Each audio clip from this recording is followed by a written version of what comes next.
All right, welcome to week 3 of our weekly interviews as we have been going through this sermon series that we're calling Disciples. And we're just talking a little bit about 6 outcomes that we would expect to see in the life of somebody who is a disciple of Jesus, who is following Jesus, walking with Jesus. And so we have been going through those. This is week 3. And we were talking about gathering in community this week as we looked at Acts chapter 2, verses 42 through 47. And Luke, who wrote the book of Acts, was just giving us a small picture of the earliest church and what life looked like in the earliest church just after Pentecost. And one of the things that we saw is that they were always together. They were gathering in community. It was a community that was built around Jesus, and they were gathering together. They were gathering as a large group, and they were gathering as small groups from house to house, we saw. And so today I've got here Sir Thomas Rodrigues, the just, the honorable. And so he's going to be talking with me today a little bit about gathering in community, the importance of it, and how it comes out in the life of a disciple. So Thomas, welcome. Thank you for being here, making some time in your busy schedule to, whatever. Yeah, I know how it is. Well, anyway, so we're talking about gathering in community this week. And I asked you to do this one specifically because you are involved in a college ministry called Crew. Can we say that? Crew? Yeah, all right. Yeah. I know the other one was SOAR. But you are involved in Crew, which is a college ministry. Y'all reach out to college students, a lot of evangelism, bringing them in, helping them to meet Christ and to gather in community. And so could you just give us a brief little rundown of what that looks like? What is Crew? What does it look like? Yeah, so we always say we are a caring community, passionate about connecting students to Jesus. And so the first part, caring community. So we want to build communities on campus where people can plug in, where they can belong before they ever believe. And then we also want to help them believe, help them connect to Jesus. We focus a lot, like you said, on evangelism on the college campus, on discipleship, and then on missions. But we do have like a weekly gathering, then small group gatherings, some fun events. So that's a little bit of what it looks like week to week. Yeah. And so you do that on college campuses, which already has some more of a community feel, right? I mean, like you've got students that are coming from wherever they come from, maybe near, maybe far, but they're coming and they're living on campus or near campus or whatever. And so a lot of opportunity for community there, right? Along with having time when you're a college student, right? Yeah, I mean, it's like, even if you're not a believer, it is a time of deep community. I just think of like times in the dorms or times on my baseball team where it's like you're just living life together regardless, but especially so if you are believers, you share something in common that many people don't. It is a time, it is the easiest time in your life to be in and live in community. Right. Yeah, excellent. So when we're talking about gathering in community, and specifically in Christian community, who taught you the importance of gathering in community with other believers, and what did it look like for them to teach you that? Yeah, I think of when I came to Christ, there was one other guy on my team who's a Christian. So Your baseball team, right? My baseball team, yeah. His name was Christian. So I would say he was probably the first one that taught me, and then some Crew leaders, John and Dan, had taught me as well. But it was something more caught than taught. So I think even with my teammate, it was something he experienced in UCLA, brought to our campus.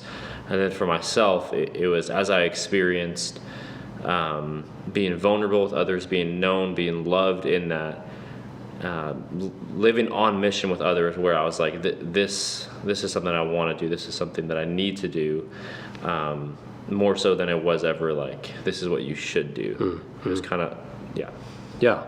And community is definitely that kind of thing, right? I mean, like, obviously we see it taught in Scripture that we should do it, and sometimes we need to be reminded that we should do it, but it's being in it that makes you say like, oh yeah, this is good, right? Yeah. I mean, yeah, and so on campus we teach our students to be in community all the time, but they don't actually get it until they experience it. Often it happens at a conference or an event we do, but I see it play out over and over year after year. It's like it's something you got to be caught more so than taught. Yeah. And so what did that look like for you to transition? So you came to Christ through somebody at your college campus. What did it look like for you to transition from not just meeting in community, like on college campus, but to transition to the local church and joining a church? Yeah, it's been hard. It's been hard because I think it was given to me on campus. I was living with other guys that I was really close with. I had 8 other people that I was in a Bible study with, and we're living on the campus together. And so to transition out has been hard. It's been something I've had, I have to work for. It's something that I have to put effort in. It's not necessarily given, and so it's been I think a challenging transition for me. Okay. What impact have you seen just gathering in community make on your life? Like what is different about you because you gather in community with other disciples? Yeah, that's a good question. I think 2 things come to mind. I think it's way easier for me to believe truth if I'm believing it with other people around, and so it's easy for me to almost like, whether it's the enemy or myself, like, this isn't true for you. But if I'm walking through it with other people, it feels like we're all in the same boat, and this is true for all. It feels easier for me to believe truth. And then I think it's a way that I've experienced the gospel. It's a way that I've experienced being fully known, and then loved. And so there's a sense of freedom, there's a sense of joy. And my life is just fuller when I'm walking in that than it is when I'm not. Yeah, for sure.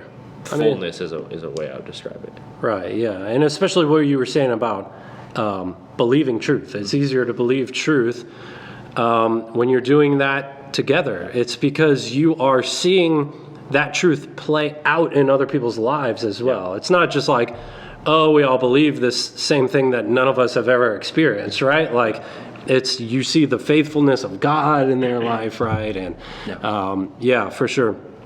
What does it look like in your daily life to make a practice of gathering in community? Yeah. I have things I intend to do. I don't always do them. Like trying to call a friend or check in with people. Daily life. Yeah, I usually talk to people about how my day's going, whether that's so close friends or girlfriend. I usually am in communication with other believers about how I'm doing. My job does make it easy because I'm constantly working with people. So we had a slight interruption. I won't say that it was Christina or anything, but we are back here. Sorry for the edit. You were talking about something. You were talking about how it looks in your daily life to make a practice of. Yeah, so I'm trying to think how to answer. There is people in my life that I text pretty regularly about how I'm doing, about what I'm struggling with, what I need to believe. So there is like a thread that I'm constantly on.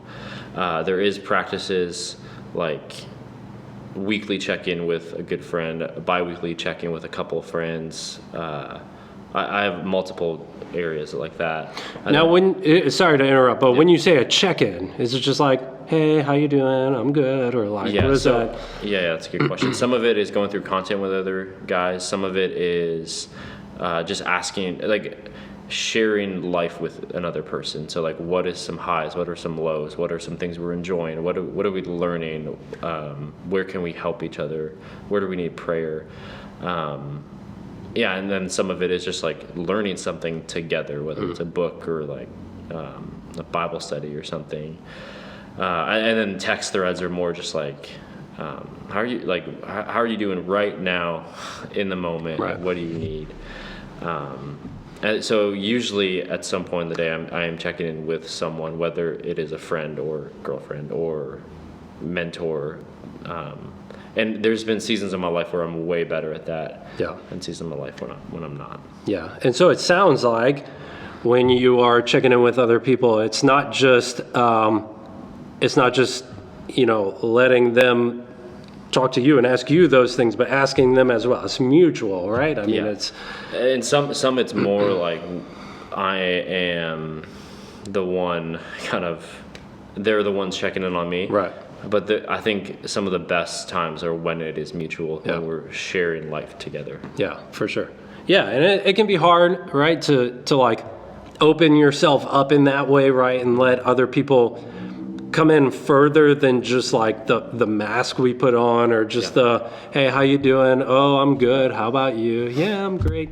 It's actually like letting people in and getting into each other's lives. I mean, that's a part of community, right? Is opening up the heart, especially if our community is centered on Jesus, and Jesus is always getting at the heart. Then, I mean, it only makes sense, right, to let others into the heart. Yeah. So, final question here. When we talk about gathering in community, do you ever get in a rut with that? And like, what does it look like to be in a rut? And how have you found what ways have you found helpful to get out of that rut? Yeah. Yes. I have. Even since COVID happened, I think I felt like I'm in a rut in community. And what that looks like is like, I don't want to talk to people. I don't want to let people in. I want to kind of do it on my own. And my heart just kind of hardens. And I feel really self-reliant. Because and some of it is like, I'm just tired and it takes energy to enter in. Yeah. How I've gotten out of it. My family's been going through like a traumatic, so sometimes God just wakes you out of it. And so I felt like I'm in a position where I can't go on without other people. Yeah. But I think in other areas, I have things in my life that I can't miss. It helps having a job where you have to live in community. But even if I didn't, I'd want to have things in my life that I can't miss, regardless of like how I'm feeling, or if I want to, that it's just there and I have to go. So like a breakfast with friends or something like that. And I think it just takes like, I don't feel like doing this, and I'm just gonna press on and do it because I know that I need it. And usually when I press past the initial, I don't want to do this, it actually gets pretty good, and my heart softens, and I experience the goodness of it, and then I want more. Right. And then it's almost like catching it again, and it's like, okay, let me keep going. But I absolutely get in a rut. I feel like I've been in one for a little bit, and it just takes sometimes God waking me up out of it, or sometimes just forcing myself to like go to things I have in place. Have you ever had anybody else kind of shake you out of it? Like reach out to you and be like, "Hey, man, I haven't seen you in a while. What's going on?" Or have you done that for anyone else in ways that you have found are like helpful? Yeah. I'm trying to think. I don't know if I've ever had someone kind of shake. I mean, I've had you check in to see if I'm awake in the morning. Sometimes. Leave you a nice voicemail sometimes. Yeah. A little bit yelling. I don't know. I mean, I've had people kind of be like, "Hey, you seem a little off. Is everything okay? What's going on?" I usually know that's a tell of yours or whatever. But I don't know if I've had someone shake. I don't know if I've shaken anyone out of it. Okay. Either. Yeah. I'm not sure. That's fine. Sure. Just figured I'd ask. Yeah. So, yeah. Well, yeah. So you've heard from Thomas today, and Thomas has kind of that perspective of like coming into the Christian community through his days on a college campus, where he was already experiencing some community, because you had the college community plus your baseball team, right? I mean, I'd imagine that's a even closer knit community, right? Yeah, it's pretty tight knit. Yeah. And yet still coming into Christian community on his campus, and then into the local church as he continued to grow in Christ. And the reality is we're all in different places.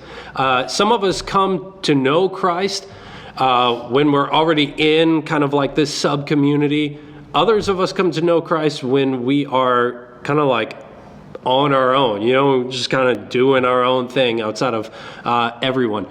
Either way, Jesus calls us into community with other believers in the local church, and he's given us that gift of the local church to come into so that we can all center ourselves around Jesus and the truth that is to be found in him.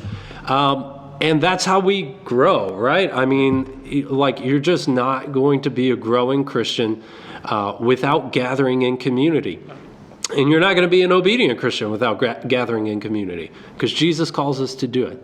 So I hope the interview with Thomas today was helpful for you and encouraging for you. And if you're watching this and you've found yourself out of community for a while, maybe you used to come here and you've been out of community for a while, we'd love to see you back. We're eager for you to come back. Or maybe you're somewhere else, or you've never been anywhere else before and you're out of community. I hope that you will take the initiative today to get connected with a local church and get connected with Christ-centered community so that we can worship Christ together, so that we can speak the word to one another, so that we can do all the things that Jesus has called us to do as we gather in community.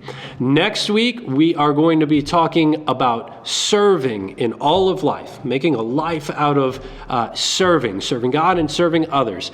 And so we're going to be looking at John chapter 13, verses 1 through 20, where Jesus washes the disciples' feet this Sunday. And then we're going to talk about it Sunday night, and we'll be back with another interview next week. Thank you for joining us today. We look forward to seeing you then.